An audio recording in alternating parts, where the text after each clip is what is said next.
80-90 காலத்தில் மலைகளின் ராஜா என அறியப்பட்ட இந்த ஜீப் வகைகள் நம் மனதிலிருந்து என்றும் நீங்காதவை.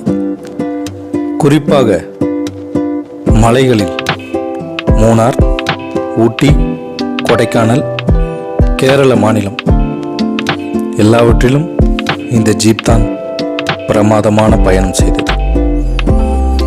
இது அன்றைக்கே மக்களுக்கு ஒரு சொகுசு அரசன்.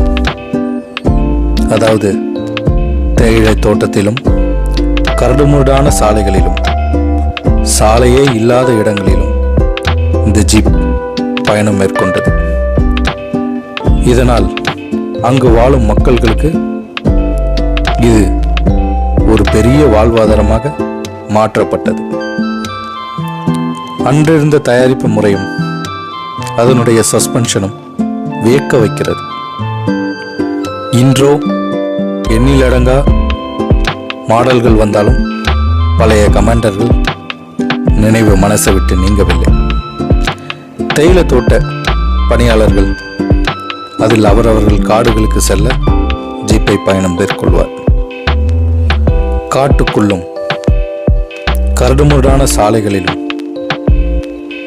எந்த பிரச்சனையும் இல்லாமல் பயணங்களை மேற்கொண்டனர்.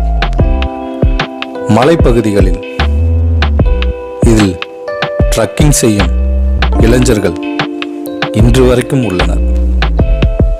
என்னதான் புதுவித மாடல்கள் வந்தாலும் இளைஞர்கள் இந்த பழைய ஜீப்பையே விரும்புகிறார்கள். குறிப்பாக கேரளாவில் தமிழ்நாடு பார்டர்களிலும் இந்த ஜீப்பை இன்றும் காணலாம். தேயிலை தோட்ட பணியாளர்களுக்கு இந்த ஜீப் அவர்கள் பொருட்களை ஏற்றி செல்லவும் வீடு திரும்பவும் குறிப்பாக மலையேற்றங்களுக்கு பக்கபலமாக இருந்து வருகிறது.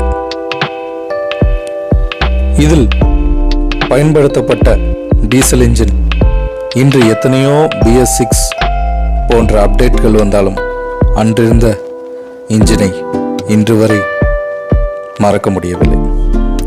மெக்கானிக்குகளுக்கும் இது சரி செய்வது ஈஸியாகவே இருந்தது. இன்று இந்த ஜீப் மேனுஃபேக்சரை நிறுத்தினாலும் புது மாடல்கள் வந்தாலும் பழையது, ஓல்ட் இஸ் கோல்ட்.